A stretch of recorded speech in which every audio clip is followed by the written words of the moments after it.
gente? Amém. Toda honra e toda glória seja a Ele. Porque de verdade, se fosse por mim, eu não estaria aqui. Amém? Hoje é o último domingo do nosso mês. Tá todo mundo me ouvindo bem direitinho? É o último domingo do nosso mês, renovando as nossas forças. E eu queria ler hoje Isaías 40, 29, para nós encerrarmos esse mês tão abençoado e edificante. Quem teve forças renovadas? Eu tive. Amém? Dá vigor ao cansado e multiplica as forças ao que não tem nenhum vigor. Os jovens se cansarão e se fadigarão, e os jovens certamente cairão. Mas os que esperam no Senhor renovarão as suas forças e subirão com asas como águias. Correrão e não se cansarão, caminharão e não se fadigarão. Amém? Igreja, domingo passado eu tive um sonho de domingo para segunda. E eu acredito muito que sonhos, às vezes são só sonhos. Porque se você sonha que você está martelando, é só um sonho. Mas existem sonhos que são revelações. Todo mundo lembra da história de José, não é? Tudo o que ele passou por causa dos sonhos que ele teve. E enquanto eu sonhava, eu me via aqui, pregando um fato que aconteceu na minha vida. E eu me lembro dos detalhes de quando aconteceu, não no sonho. No sonho o Senhor me fez lembrar. E eu falei, Deus, eu não vou pregar. Eu não vou. Porque às vezes vocês estão aí. Quem aqui um dia já subiu aqui, além do Schubert e das meninas do louvor, quem que já subiu aqui e pegou o microfone? Ninguém. Ah, o seu Luiz, é verdade. E o Schubert. Irmãos, eu estou com as minhas pernas tremendo e a minha mão está suando. Pode não parecer, mas eu estou nervosa. Porque eu tenho temor. Não é porque, você não sabe o que você vai falar, você não estudou. Não é nada disso. Eu tenho temor. Eu conheço o Deus que eu sirvo. E eu não subo aqui no altar para falar abobrinha. Se for para mim falar abobrinha, eu fico aí embaixo mesmo, que é mais fácil. E o Senhor sabe disso. E eu falei, Deus, eu não vou ministrar. Eu não vou falar. Ainda mais isso, não vou. Eu não vou. O que aconteceu? Essa noite, eu sonhei que eu estava aqui na igreja. Era um lugar diferente.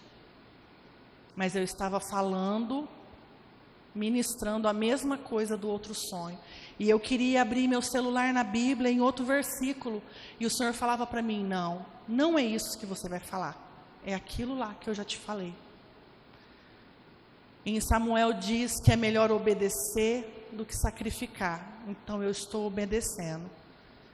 E eu estou obedecendo por amor à tua vida.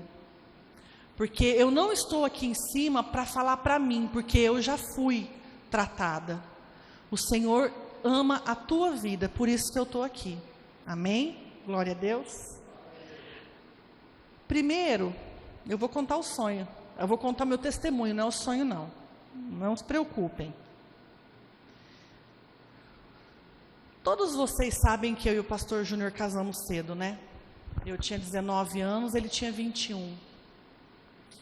E a minha mãe não foi um exemplo, o casamento dela para mim. Ela se separou do meu pai, eu tinha 10, 11 anos. E o que eu me lembro da minha mãe e do meu pai eram brigas e gritos. Então eu não tenho assim um exemplo de uma pessoa, de um casal, e falar, eu queria que o meu casamento fosse desse jeito. E quando eu me casei, eu já era convertida há pouco tempo, mas eu já era. E na minha mente, eu imaginava assim, é tudo lindo e maravilhoso e eu vou ser feliz.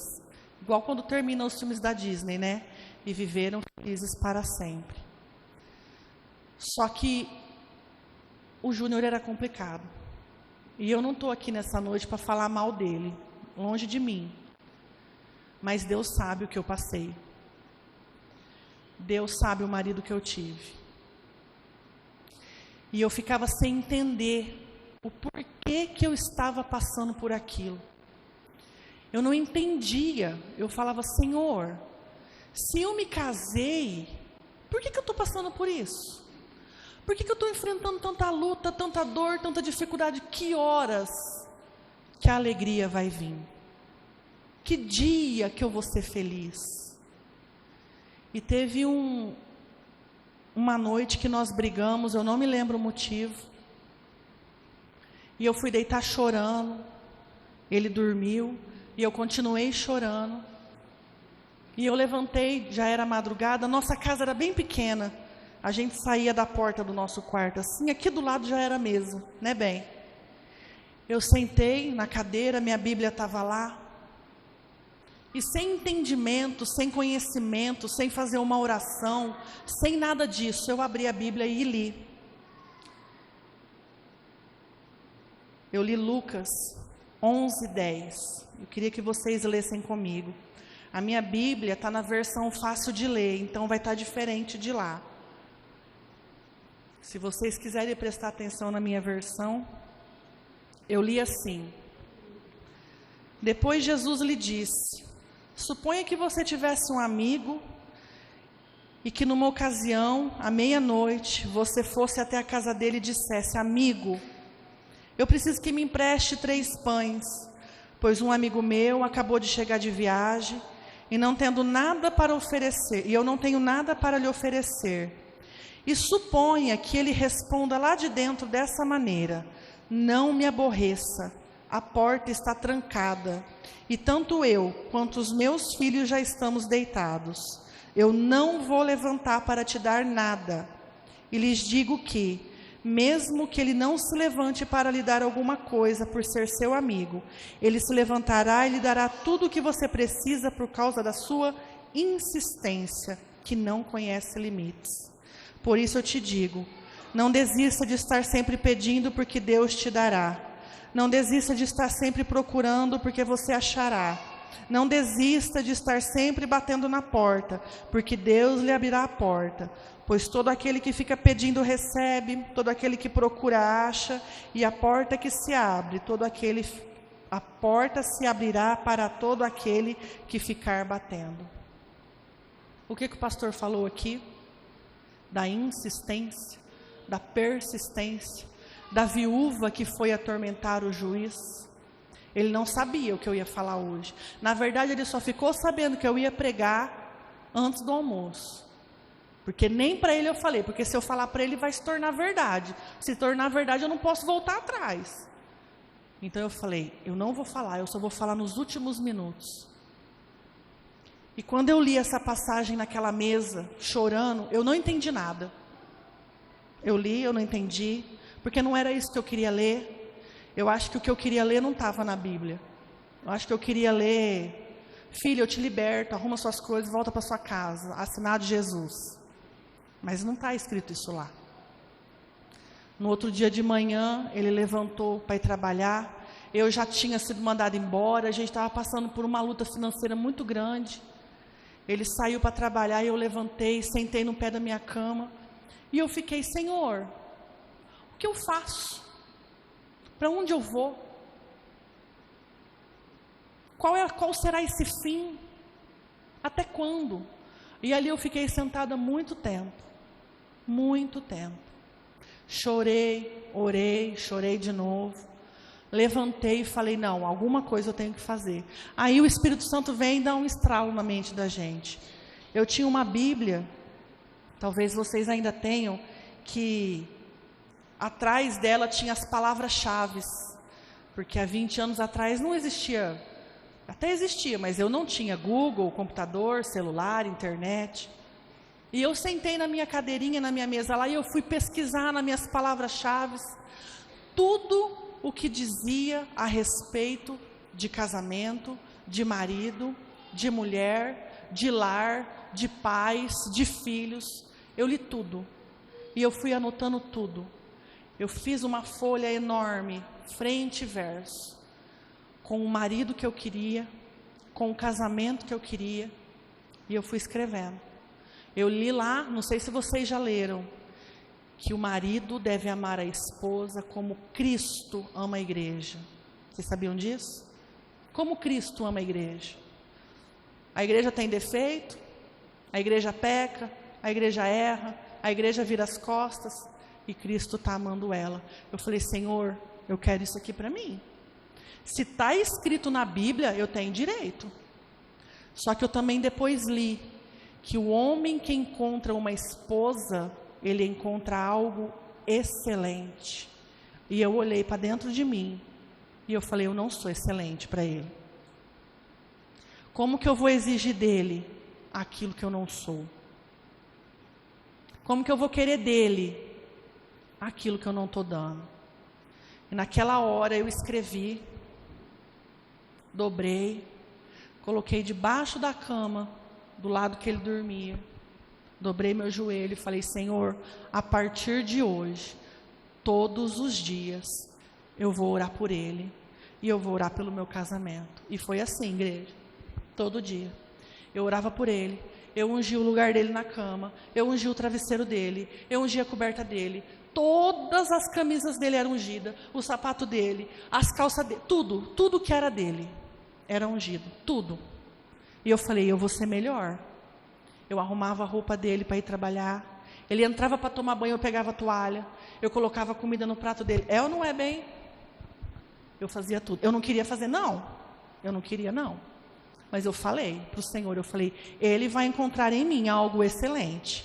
Ele vai olhar para mim e vai falar, não, ela é ponta firme. E eu fiz isso. Não foi uma semana, não foi um mês, não foi 2, não foi 3, foram vários. E o que aconteceu? Tudo piorou.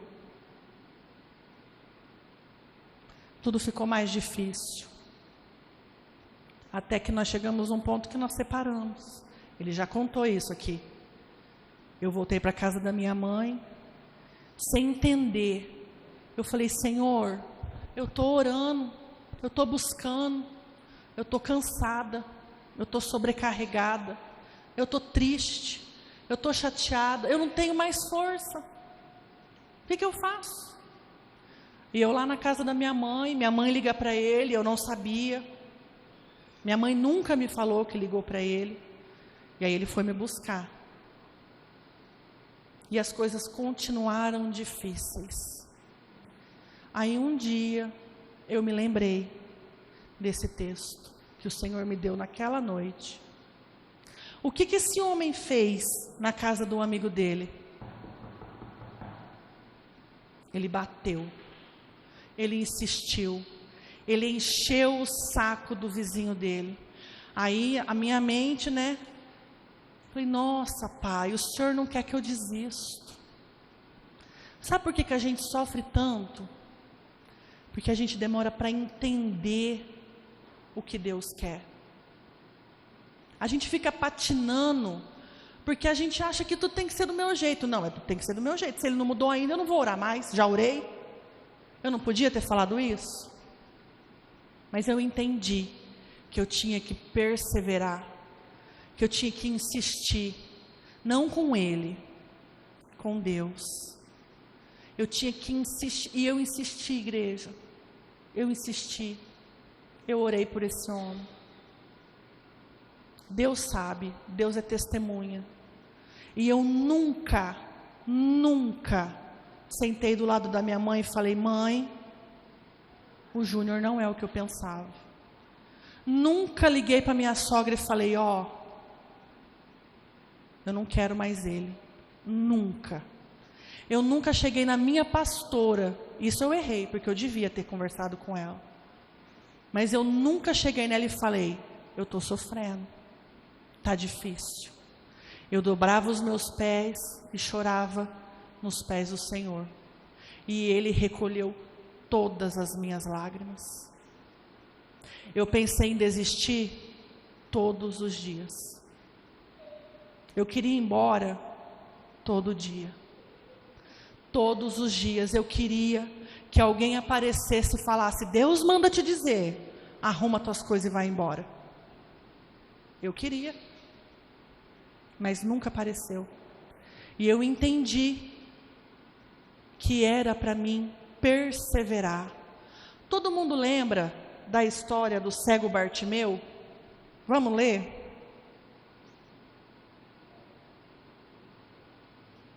Está lá em Marcos 10, 46.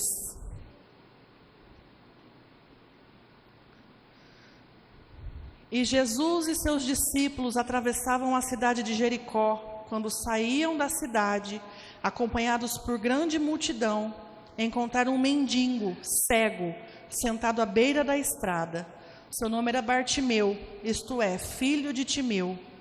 Quando o cego ouviu que era Jesus de Nazaré, que estava passando, começou a gritar dizendo: Jesus, da família de Davi, tenha pena de mim. Muitas pessoas o repreenderam e mandaram que ele ficasse quieto, mas ele gritava ainda mais: Jesus, da família de Davi, tenha pena de mim. Jesus então parou e disse: chamem-no. E chamaram os cegos dizendo: coragem, levante, Jesus está chamando você. Bartimeu atirou o seu casaco para o lado, levantou depressa e foi até Jesus. E Jesus lhe perguntou: o que quer que eu faça por você? E o cego respondeu: eu quero voltar a ver, mestre. Então Jesus lhe disse: você pode ir embora agora, pois a sua fé o curou. E no mesmo instante, o cego recuperou a sua visão e começou a seguir Jesus estrada fora. Bartimeu desistiu? Só porque veio alguém e mandou ele ficar quieto? Se Bartimeu tivesse desistido, ele teria voltado a ver? Se Bartimeu tivesse obedecido àqueles que mandavam ele se calar, ele teria seguido Jesus e visto os outros milagres que aconteceriam. Bartimeu estaria escrito aqui para ser um testemunho para nós. Se eu tivesse desistido do meu casamento, da minha família, do meu marido, o que eu iria ter ganhado? Vergonha, fracasso, frustração. É o que nós ganhamos quando nós desistimos. Eu não sei no que você tem que insistir. Eu não sei. Eu não sei no que é que você tem que persistir. Eu não sei o que é que você tem que ficar batendo e gritando: Jesus, filho de Davi. Eu não sei. Eu só sei que Ele mandou eu dizer para você não desistir. Porque senão não era para mim estar aqui. Não desista. Não desista dos teus sonhos. Não desista dos teus planos. Não desista da tua carreira. Não desista da tua fé. Não desista da tua família. Não desista. Quem que ganha medalhas no final da corrida? Quem persiste. Quem que ganha um campeonato de futebol? Quem chega até quem vai até o fim. Quem desiste não ganha nada. Quem desiste ganha algo atormentando na tua mente o resto da vida. Porque eu não tentei, porque eu não continuei, porque eu não fui mais uma vez. Eu já desisti de algumas coisas. E às vezes ainda hoje vem na minha mente: por que você não fez? Se você tivesse feito, a sua vida teria sido outra. Só eu penso assim? Só eu, gente. Esses dias eu conversava com a Manu. Eu não tinha dinheiro para pagar minha faculdade. A minha mãe nunca falou para mim: vai, filha, que eu pago. Nunca. Se eu tivesse insistido, se eu tivesse me esforçado, eu poderia ter me formado. Eu poderia ter alguma profissão. Mas eu não fiz. Eu achei mais fácil desistir. É mais fácil desistir. Quando a gente chega no ponto de desistir, é porque a gente está o quê? Cansado de lutar. E quem tem as forças renovadas? Quem está cheio do ânimo? Quem está cheio do vigor? Não. Quem está cansado. Quem está sobrecarregado. Quem está lutando. Quem olha para a sua vida e fala: eu não aguento mais. Está doendo. Pedro, Tiago e João passaram a noite toda pescando. Os pescadores pescam à noite, para que quando amanhece, eles vendam aquilo que ele pescou. E pague suas contas, honre suas dívidas, compre aquilo que precisa para dentro de casa. Pedro, Tiago e João não era diferente, ele era igual nós. Tinha família para alimentar, tinha conta para pagar. O que vocês acham que eles pensaram quando eles jogavam a rede, puxavam e não vinha nada? E agora? O que eu vou fazer? Amanhã o agiota está lá na minha porta. Amanhã a CPFL vence. Você acha que é fácil jogar a rede, recolher a rede, a noite inteira? Eu não faço a menor ideia de quantos quilos pesa uma rede. Mas eu sei que fácil não é. Se fosse fácil, o peixe era baratinho. Eles fizeram isso a noite inteirinha. Quando amanheceu, eles chegaram às margens, Jesus estava lá, com uma multidão. Ele olha para Pedro e fala: Pedro, vai naquele lugar, joga a rede do outro lado. Aí Pedro fala: Senhor, eu fiz isso a noite inteira, não peguei nada, mas se o Senhor está mandando, eu vou. Todo mundo sabe o que aconteceu, né? Eles pescaram tantos peixes, que precisou vir outro barco para ajudar eles. Por que eles viveram isso? Porque eles ficaram a noite inteira tentando. Se da terceira vez que eles tivessem jogado a rede, os três tivessem olhado um para o outro e falado: não, vamos para casa. Quando Jesus estivesse lá na beira do rio, eles iam estar aonde? Dormindo? Procurando um terreno para carpir, para ganhar um dinheirinho? Persista, insista, continue. Um dia de cada vez. Um dia de cada vez. Porque Pedro, Tiago e João insistiram. Uma multidão viu milagres acontecendo. Porque eles perseveraram. Muitos creram que Jesus era aquele que havia de vir. Quando a gente insiste, persiste, continua, a gente vê milagre, a gente é curado, a gente prospera, a gente dá fruto, a gente vê a mão de Deus agindo na nossa vida. Quem é curado? Quem está enfermo. Quem precisa de vitória? Quem está na luta. Não desista. Por que Ana teve Samuel? Porque ela ia lá no templo, dobrava seus joelhos, chorava e pedia um filho. E mesmo Eli achando que ela estava embriagada, ela continuou: eu vou ter aquilo que eu peço do Senhor. E ela teve. Quem é o filho de Ana? Samuel. Como que nós vamos ser exemplos para os nossos filhos? Como que nós vamos dar frutos? Como que nós vamos viver bênçãos e milagres? Perseverando, insistindo, um dia de cada vez.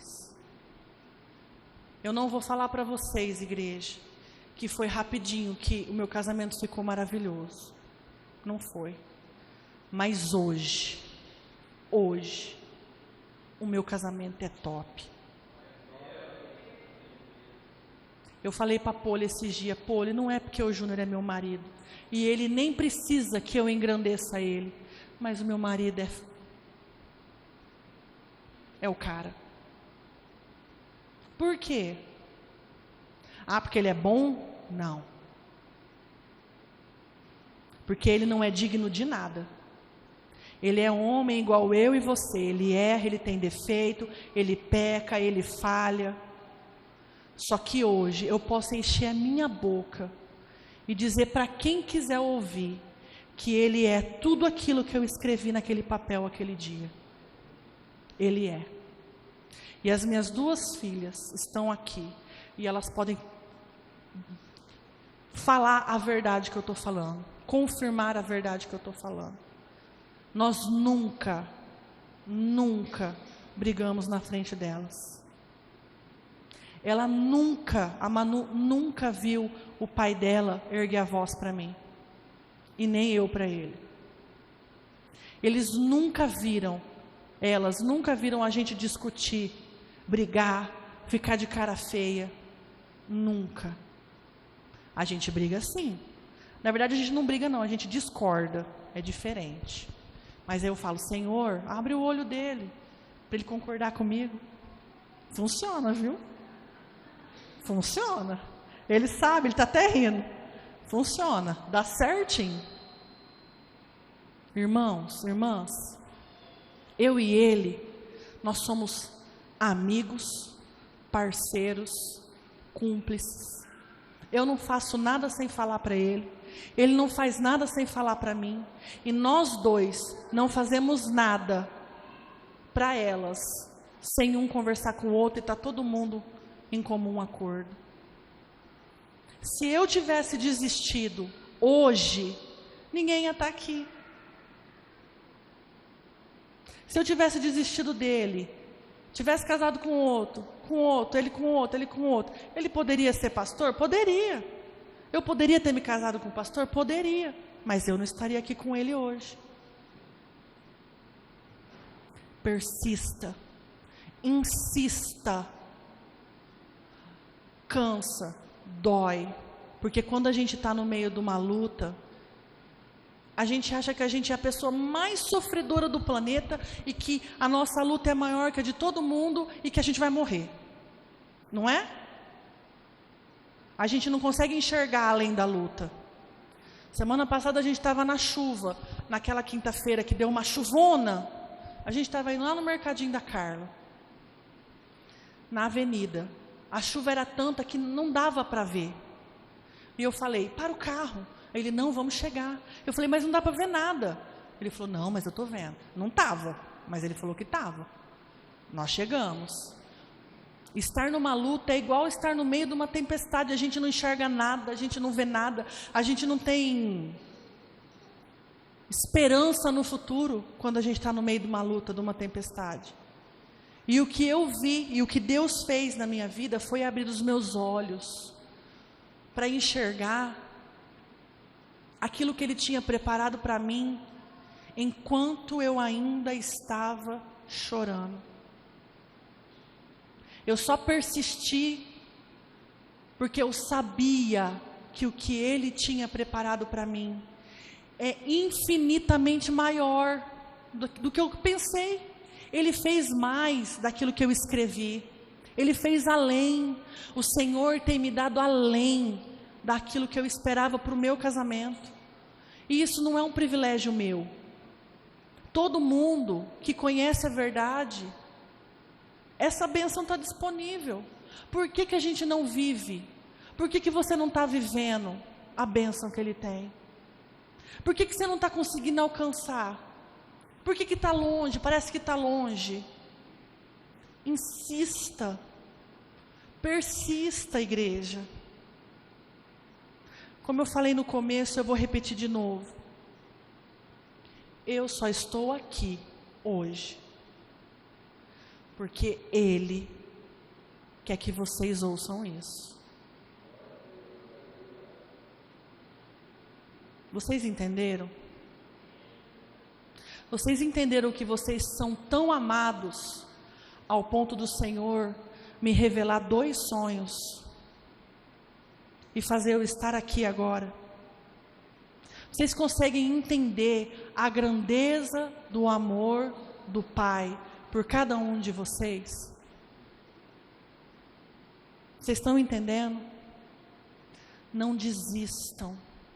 Não desistam dos sonhos. Não desistam da caminhada. Não desistam. Não parem no meio do caminho. Vamos ler de novo? Só mais uma vez. Lucas 11, 9. Por isso eu lhes digo, não desistam de estar sempre pedindo, porque Deus lhe dará. Não desistam de estar sempre procurando, porque vocês acharão. Não desistam de estar sempre batendo na porta, porque Deus lhe abrirá a porta, porque todo aquele que fica pedindo recebe, todo aquele que procura acha, e a porta se abre para todo aquele que fica batendo. É uma promessa. É uma promessa, Ele nos garante. Você já comprou um equipamento numa loja que tem garantia? E o equipamento quebra e você vai lá, mostra a nota e troca o equipamento? Você tem a garantia de que se você procurar, você vai achar. Se você bater, você vai encontrar. Ele te garante a vitória. Ele te garante o sucesso, a prosperidade, a bênção. Ele te garante. Ele te dá. Em Hebreus 10, 39 diz assim: nós, porém, não somos daqueles que por causa do medo voltam atrás e são, vamos ver se está escrito, não está igual, o meu diz, que voltam atrás e são destruídos. Ao contrário, nós somos aquele que tem fé e somos salvos por ela. Quem desiste, quem volta atrás, é destruído. Quem volta atrás, quem desiste, tem planos, sonhos destruídos. Você consegue entender a dimensão do que acontece quando você abre mão de lutar? Só porque você está cansado, sobrecarregado e fadigado? É isso que acontece. Nós somos destruídos quando nós não insistimos e persistimos. Eu espero que você tenha recebido essa palavra nessa noite. O louvor pode subir aqui. Eu espero que você tenha entendido o que Ele quer para a tua vida. Eu espero que eu tenha conseguido fazer com que você entenda o quão preciosa é a tua vida para o Senhor. Entenda, igreja, que os planos dEle a teu respeito vão se cumprir, se você não desistir. Os planos dEle, a vontade dEle para a tua vida vão se cumprir se você não desistir. Amém? Se coloque de pé. Olhe para a pessoa aí do seu lado. Fala para ela, não desista. Não para de lutar. Está doendo, mas vai passar. No final, nós vamos cantar o hino da vitória. Amém? Glória a Deus. Não desista. Feche os seus olhos. Eu quero que você adore ao Senhor nessa hora. Cante esse louvor adorando ao Senhor. Amém? Glória a Deus. Deus Jesus. Igreja, eu não quis nessa noite me engrandecer ou humilhar meu marido ou falar que olha como que eu sou boa, eu orei. Não.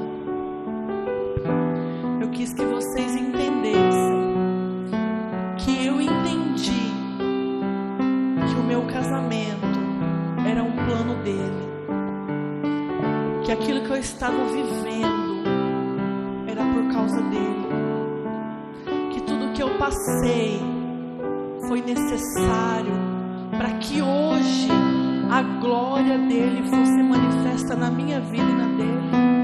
Foi só por causa dele, só por ele. Eu mereço ter um casamento abençoado? Não, eu não mereço. Eu mereço ter filhas abençoadas? Eu não mereço. Eu mereço ter vocês? Eu não mereço. Mas por causa dele, eu entendi o meu propósito. Eu entendi que eu preciso dele. Eu necessito dele. Eu entendi faz é bom. E tudo que Ele permite é necessário para cada um de nós. Era necessário para mim e para o Júnior termos passado anos de dor, aflição e luta. É necessário para você estar passando pelo vale da sombra da morte. É necessário para você sentir dores. É necessário para você estar cansado e sobrecarregado, para que a glória dele seja manifestada na tua vida, para que você olhe e veja quem ele é, para que você reconheça o Deus que você serve, para que você veja que ele é bom. Amém? Glória a Deus. Aplauda o Senhor. Amém? Ele é bom. Ele é bom.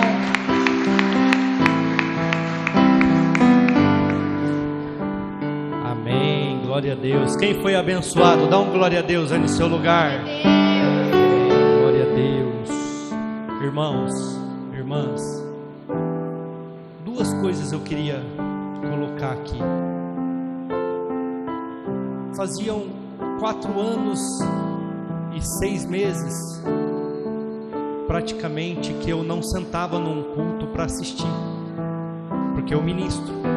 Ah, mas o Schubert já ministrou, o seu Luiz já ministrou, mas muitas vezes eu estou viajando, então eu não estou aqui.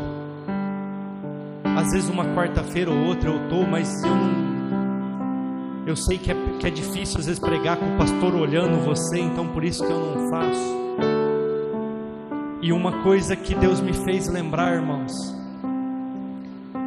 é que muitos cultos, quando eu era membro, quando eu participava sentado no banco, Deus me revelava o culto inteirinho antes do pastor pregar. Vocês conseguiram entender?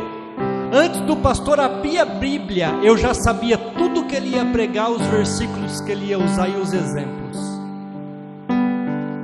Já chegou vezes de eu estar dando aula, que eu dava muita aula na escola bíblica, e o que eu falava na escola bíblica o pastor pregava à noite.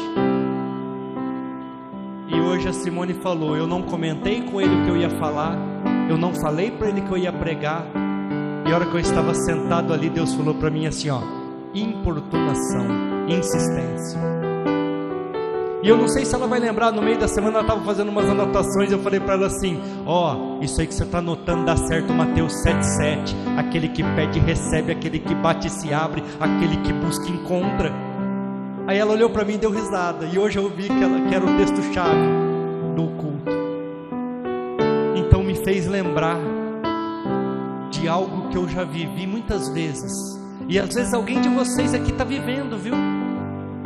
Deus revela, irmãos, Deus revela a palavra dele no coração.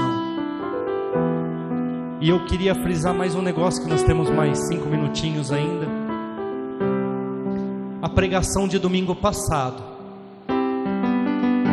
aonde tinha que pegar Jonas com as próprias mãos e jogar no mar. E eu ainda, o tema principal da pregação é: o que você tem que jogar fora da sua vida?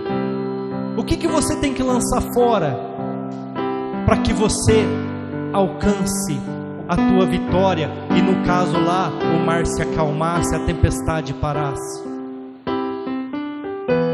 E eu até não sei se vocês lembram, no final do culto, igual esse mesmo momento que nós estamos vendo aqui agora, vamos voltar uma semana atrás, eu falei assim para vocês, e vocês vão lembrar disso: todos os dias eu tenho que lançar fora o que eu estou vendo, sim ou não? Porque eu quero ver uma igreja lotada, irmãos, eu quero ver uma igreja cheia, e eu tenho promessas disso. Mas a hora que eu chego aqui tem 20, 25 pessoas, eu tenho que lançar fora tudo que eu estou vendo, para continuar crendo e continuar acreditando. E eu tenho que lançar fora muitas vezes aquilo que eu estou vivendo, Porque muitas vezes eu olho para a minha vida financeira, eu olho para a vida financeira da igreja e eu falo: Senhor, cadê as promessas? Cadê a tua atuação, o teu poder? Esses tempos para trás o diabo trabalhou na minha mente, irmãos, mas trabalhou na minha mente mais de mês, falando que eu nunca abri mão de nada para estar aqui, que eu nunca abri mão da minha vida para estar aqui, porque eu moro numa boa casa, eu ando num bom carro, e o diabo trabalhou na minha mente, a ponto de eu quase ficar louco. Eu não comentei isso com a Simone, é uma briga minha particular, e eu orei, eu falei: Senhor, se for verdade, mostra o que eu tenho que fazer. Irmãos, e Deus começou a me mostrar o tanto de coisa que eu abri mão para estar aqui, o tanto de coisa que eu abri mão para poder ser pastor nessa igreja. Deus começou a me mostrar uma infinidade de coisas que eu nem imaginava que eu tinha abrido mão para estar aqui. O tanto de coisas que eu abri e deixei para poder estar aqui. E vou usar até a ministração da Simone. Eu abri mão da minha arrogância, por mais que ainda tem. Quem me conhece mais de perto sabe que de vez em quando eu sou mala, irmãos. Abri mão da minha arrogância, abri mão das minhas vontades, abri mão daquilo que eu era, porque a Simone falou quem eu era.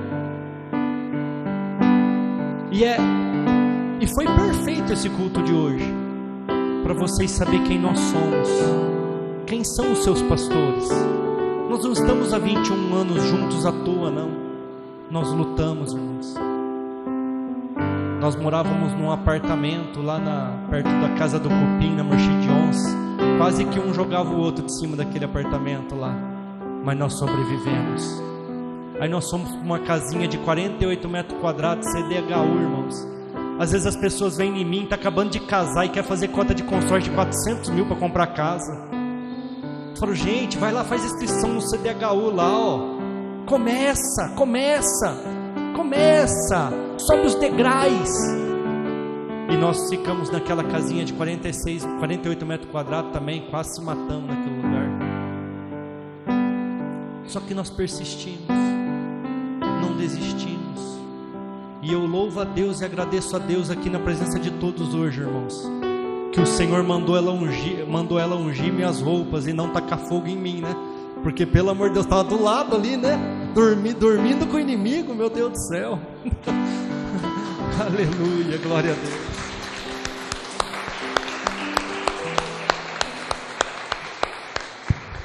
Não taque fogo no seu cônjuge, não taque fogo nos seus filhos.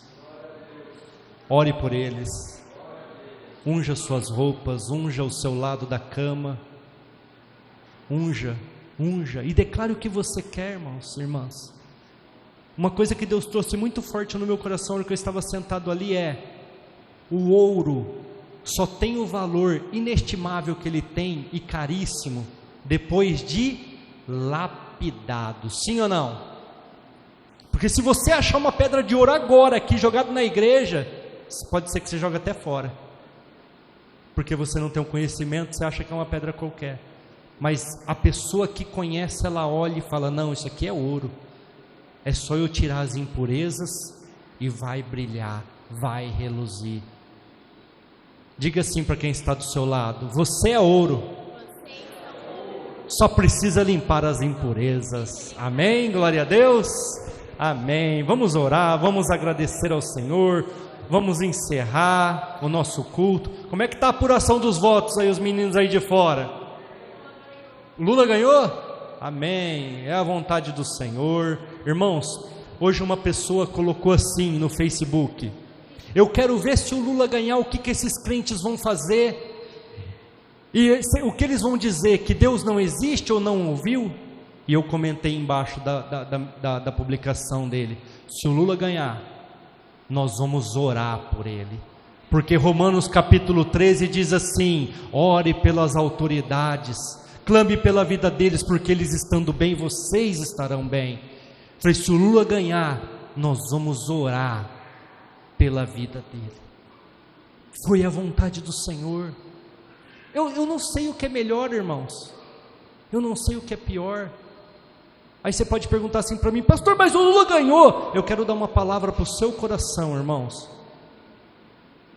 Se Deus permitiu que ele ganhasse, e tudo que ele passou naquela cadeia durante 1 ano, acho que foi, né, que ele ficou preso, todos os processos, toda a vergonha que ele passou, eu não acredito que ele vai errar de novo. Eu não acredito que ele vai fazer tudo de novo. Eu acredito que ele vai falar: Deus me deu uma segunda chance de fazer diferente. Amém? Glória a Deus. Não fique com ódio no seu coração. Vou te dar uma dica também: não fique perambulando pela cidade, porque não são todos que têm esse entendimento. Eu não sei como é que vai ser. Vocês viram que ontem a senadora lá sacou arma. Hoje mataram um jovem, irmãos. Mataram um jovem metralhado, porque ele estava entregando o panfletinho do Bolsonaro, irmãos. Então assim, nós temos entendimento e sabedoria do alto, mas nem todos são assim. Amém? Glória a Deus. Vamos orar, vamos agradecer ao Senhor. Senhor nosso Deus,